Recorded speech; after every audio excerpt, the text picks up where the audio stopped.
Shri professor Manoj Kumar Jha. शुक्रिया माननीय सभापति महोदय।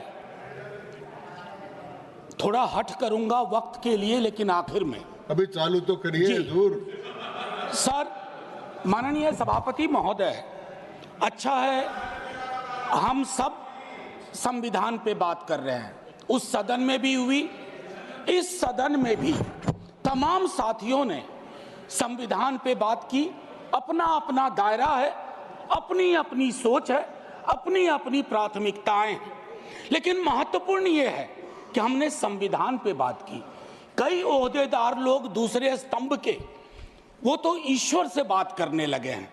भगवान को कितना काम है, किसी की नौकरी लगवानी है, किसी की शादी करवानी है, किसी को चुनाव जितवाना है, तो किसकी पर्ची निकलेगी, किसकी अर्जी लगेगी। तो अच्छा है कि हम संविधान के दायरे में बात कर रहे हैं।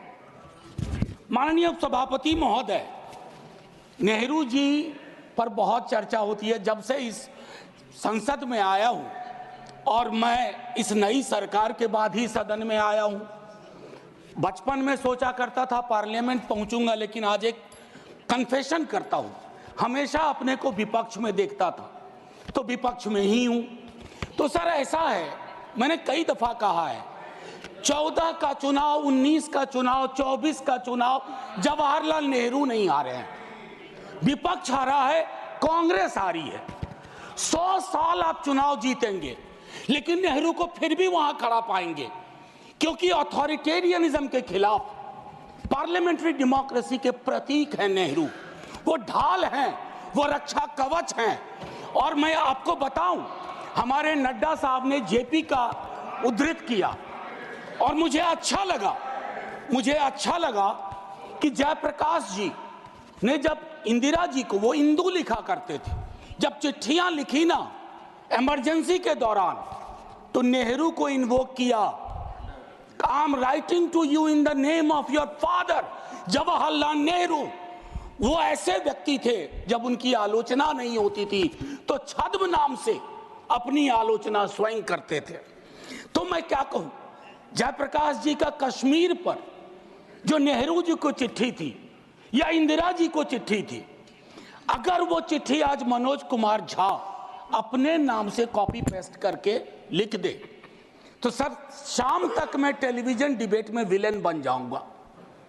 मेरे पर यूएपीए लगे ना लगे, सांसद हूं शायद ना लगे, लेकिन बहुत तरह की तोहमत लगेगी। सर एक आवश्यक बात, हम महापुरुषों की जन्मतिथि पुण्यतिथि पर माल्यार्पण वाले दुनिया के नंबर 1 देश हैं। इतनी पुष्प वर्षा करते हैं जन्मतिथि और पुण्यतिथि पे, लेकिन सर वो तिथियां इस बात की भी होती है कि हम अपनी चुनौतियों को स्वीकार करें। अगर हम संविधान दिवस मना रहे हैं, क्या फ्रीडम के बारे में नहीं बात होनी चाहिए? दोनों तरफ ऐसी बातें हो रही हैं, मेरी कमीज सफेद, तुम्हारी कमीज गदली। अरे साहब, संविधान की कमीज देख लो, वो गदला ना हो, उस पे दाग ना पड़े। ये हमारा दायित्व होना चाहिए। आज से 25 वर्ष बाद मैं इस सदन में नहीं होऊंगा, हम में से बहुत लोग नहीं होंगे। जब 100 साल पे चर्चा हो रही होगी, बहुत चर्चा होगी, लोग विश्लेषण करेंगे, जैसे आज हम करते हैं कि नेहरू को यह करना चाहिए था, नेहरू ने वो नहीं किया। 100 साल बाद कोई आपके बारे में टिप्पणी करे, मैं जीवित नहीं रहूं, संभवतः मैं सदन में नहीं रहूंगा, लेकिन वो भी अच्छा नहीं लगेगा सर, अशोभनीय लगेगा। टाइम मशीन नहीं है सर, नहीं तो मैं अपने सारे साथियों को 47-46 ले जाता। खून की नदियां बह रही थी दोनों तरफ, खून की नदियां। मंदिर में गाय काट के फेंकी जा रही थी, मस्जिद में सुअर फेंके जा रहे थे। उस दौर में एक ऐसे देश के निर्माण का संकल्प, गलतियां हुई होंगी। आप विलेन क्यों बनाते हो भाई? विलेन मत बनाओ, आपसे भी गलतियां होती हैं, हमसे हुई हैं। मैं सिर्फ इतना कहता हूं माननीय उपसभापति महोदय, कि जब हम तबसरा करते हैं इस तरह के नेताओं पे, तो हम भूल जाते हैं 47 में इस देश की क्या हालत है। सर आपने घर बनाया हो, मैंने नहीं बनाया अभी तक, मेरे पिता ने बनाया। सर ग्राउंड फ्लोर बनाने में सबसे ज्यादा मेहनत लगती है, नींव है वो।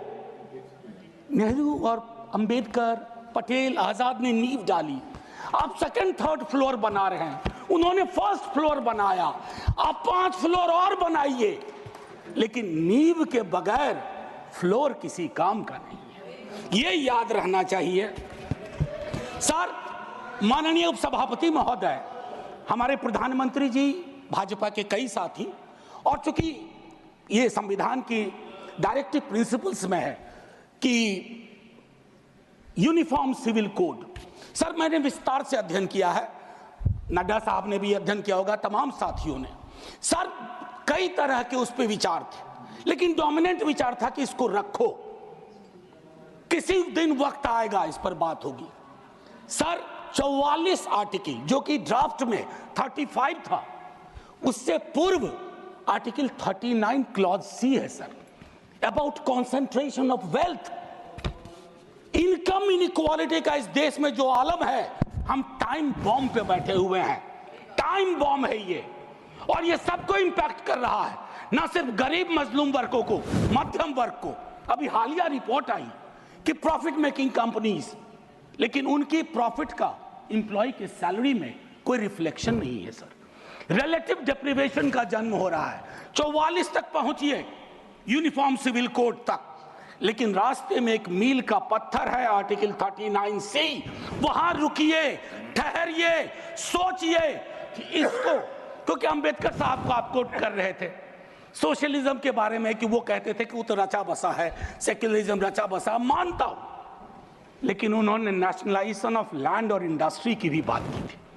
मैं उसकी पैरोकारी आज के दौर में नहीं कर रहा हूं, लेकिन ये जरूर कहूंगा कि प्राइवेट प्लेयर्स ऐसे ना हो जाएं कि एक को चादर से ढकने के चक्कर में पूरा देश नग्न सच्चाई से रूबरू होता रहे, ये नहीं होना चाहिए। अब सर मैं एक बात कहता हूं, आज जब मैं यहां बोल रहा हूं, इस देश के किसी न किसी कोने में सीवर से एक आध डेथ हो चुकी होगी, सीवर में उतर करके।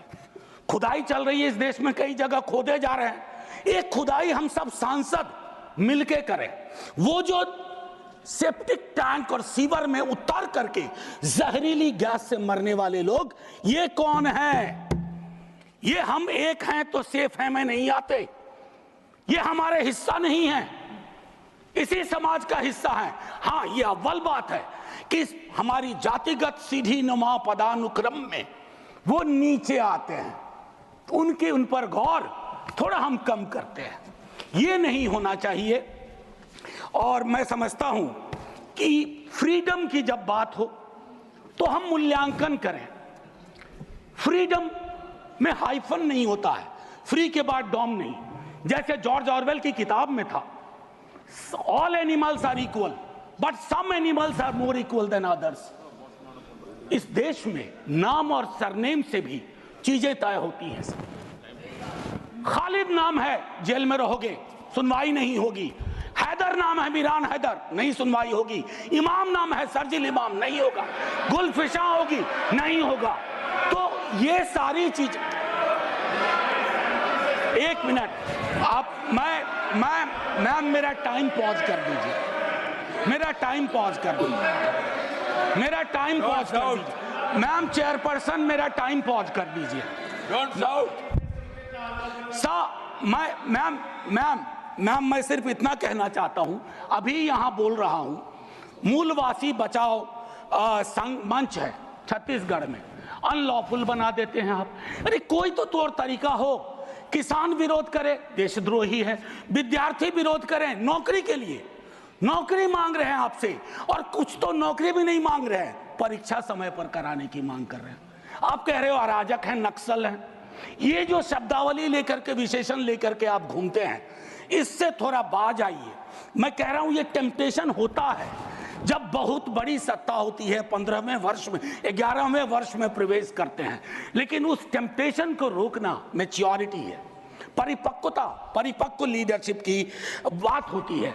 वैकल्पिक विकास की कोई मांग आपसे करेगा तो आप कहोगे नक्सली है। अब मैम चेयरपर्सन, एक और चीज कहना चाहता हूं, मैं पीड़ा साझा करता हूं बांग्लादेश में जो हो रहा है, साझा करता हूं पीड़ा। 71 के बारे में पढ़ा था, अभी देख रहा हूं। लेकिन मैम, मैं महात्मा गांधी पर जाना चाहता हूं। नोआखली में जब देश आजादी का जश्न मना रहा था, महात्मा गांधी नोआखली में दर दर भटक रहे थे, restoration of peace and normality. वो दौर था। उन्होंने एक बात कही थी, आज का दक्षिण एशिया है जिससे पाकिस्तान और बांग्लादेश निकला है, हमें इस बात का स्मरण करना होगा कि हमारी भूमिका सबसे बड़ी है। हम बड़े भाई वाली शब्दावली का इस्तेमाल नहीं करेंगे। We are the largest and the oldest democracy. बाकी में डेमोक्रेसी कैजुअलिटी हुई है पाकिस्तान और बांग्लादेश में, संविधान तक नहीं आया। लेकिन हम अपनी अकलियत के साथ कैसा व्यवहार करते हैं, तो हम कह पाते बांग्लादेश को, learn from us, to Pakistan, learn from us, this is how we treat. लेकिन हमारा रिपोर्ट कार्ड अगर उसमें कमियां रहती है, मैं Sit down. Sit down. Sit down. Ma'am, chairperson, my time should be paused. Sit down. My time should be paused. My time should be paused. My time should be paused. Honorable members. Ma'am, एक चीज मैं एक चीज कहना चाहता हूं। अंबेडकर साहब को कोट किया गया, अंबेडकर साहब को कोट किया गया, और एक मिनट, किसी की भावना आहत हुई है तो मैं वापस लेता हूं। It is primarily a mode of, सुनिए, it is primarily a mode of associated living. Democracy is not simply a form of living, form of government. Associated living, कितना इसको अपने जीवन में उतार पाए? ऑफ कॉन्जॉइंट कम्युनिकेटेड एक्सपीरियंस, कितना उतार पाए? जातिगत जनगणना की जब बात होती है तो बट जाते हैं हम। क्यों बट जाते हैं? वर्गीकरण की बात होती है, बिना जनगणना के वर्गीकरण कैसा? एनएफएस के माध्यम से एक नई रवायत का जन्म हो गया है। एक ओबीसी की लिस्ट में क्रीमी लेयर के इंटरप्रिटेशन के लिए आप राज्यों की समकक्षता, इक्विवेलेंस को एक ऑर्डर के माध्यम से छुपा देते हैं। आपका दोष नहीं भी दूंगा, कहूंगा कि अधिकारी वर्ग के अंदर अभी भी वो मानस है कि वो रिप्रेजेंटेशन से परेशान होता है, चिढ़ता है, उसको लगता है ये यहां कहां आ गए। अभी बिहार में सर्वेक्षण हुआ, कई लोगों ने कहा हम तो इतने कम नहीं हो सकते। विजिबिलिटी और न्यूमेरिकल स्ट्रेंथ में फर्क होता है। विजिबल आप इसलिए अपने को समझते हैं ज्यादा कि आप न्यायालय में हैं, आप विद्यालय में हैं, आप सड़क पे हैं, आप चौक पे हैं, आप चौराहे में हैं, तो आपको लगता हम तो बहुत, हमें कम क्यों दिखाया गया? उसके इस रिश्ते को हम सबको समझना होगा। मैम चेयरपर्सन, और जो मैंने कहा conjoint experience and associated living. Together with that, I'll take you for a minute to what Jawaharlal ji said in the beginning of objective resolution. उन्होंने कहा, और मैं हिंदी में तर्जुमा करता हूं, कि आज जब मैं यहां खड़ा हूं तो 5000 साल का अतीत मेरे सामने खड़ा है। मैं अभिभूत भी हूं, लेकिन मेरी चिंताएं भी हैं। इन चिंताओं और अभिभूत होने के बीच किस तरह के राष्ट्र का हम निर्माण करेंगे इस संविधान सभा के माध्यम से, मैं इस चुनौती को स्वीकार करता हूं अपने साथियों के साथ। और then he mentioned oath of tennis court. मैंने इस सदन में एक दिन कहा था कि 1789 के रेवोल्यूशन के बाद जहां से लिबर्टी, इक्वालिटी, फ्रैटर्निटी आया, जवाहरलाल जी ने कहा तब के बादशाह ने वहां कमरे बंद करवा दिए कि कॉन्स्टिट्यूएंट असेंबली नहीं बैठ सकती है। एक कमरे से दूसरा कमरा, दूसरे कमरे से बरामदा, और आखिर में टेनिस कोर्ट में पूरी की पूरी असेंबली बैठी और ओथ लिया। उसको कहते हैं ओथ ऑफ टेनिस कोर्ट। उन्होंने क्यों यह उदाहरण दिया कि हमारी डेमोक्रेसी में भी कभी इस तरह के चैलेंज आ जाए तो संसद इमारत की मोहताज नहीं होगी। संसदीय लोकतंत्र इमारत की मोहताज नहीं होगी, वो इबारत देखेगी। और इबारत और इमारत में फर्क है। मैम आज मैंने कहा था हट करूंगा, 1.5 से 2 मिनट और चाहिए। अब मैंने कहा कि वन नेशन वन इलेक्शन की बात हो रही है, उस पर विस्तार से बोलूंगा जिस दिन अगर आया, अगर सिलेक्ट कमेटी को गया तो अलग बात है। लेकिन मैम, इस देशभक्ता जब आप कोट करते हैं, हमारी यूनिवर्सिटी में कहते हैं कि सेमी कोलोन के बाद किसी को कोट मत करो, उसको हम लोग कहते हैं पुअर साइटेशन, कि किसी को कोट किया। जैसे आपको उदाहरण के लिए मैम 30 सेकंड में, कि मार्क्स ने कहा religion is the opium for masses, ऐसा कभी नहीं कहा मार्क्स ने।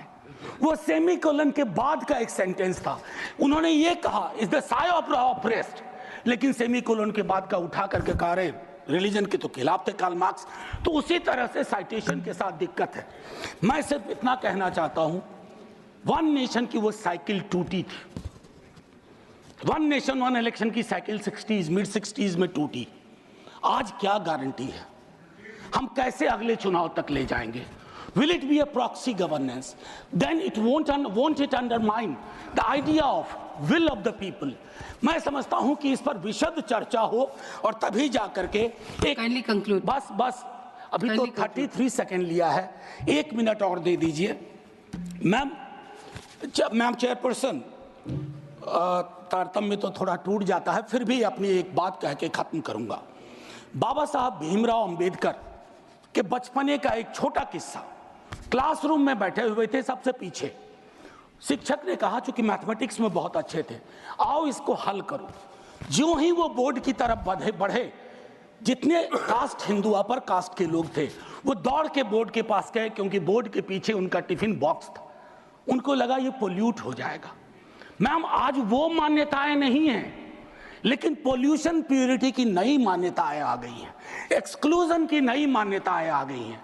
और आखिरी में ऑस्विज एक जगह थी पोलैंड में, जहां जिसको सिर्फ गैस चैम्बर से मत समझिए, ऑस्विज के बनने में सालों की नफरत और घृणा थी, जिसका अंजाम ना सिर्फ जर्मनी में भुगता गया, पूरी दुनिया ने।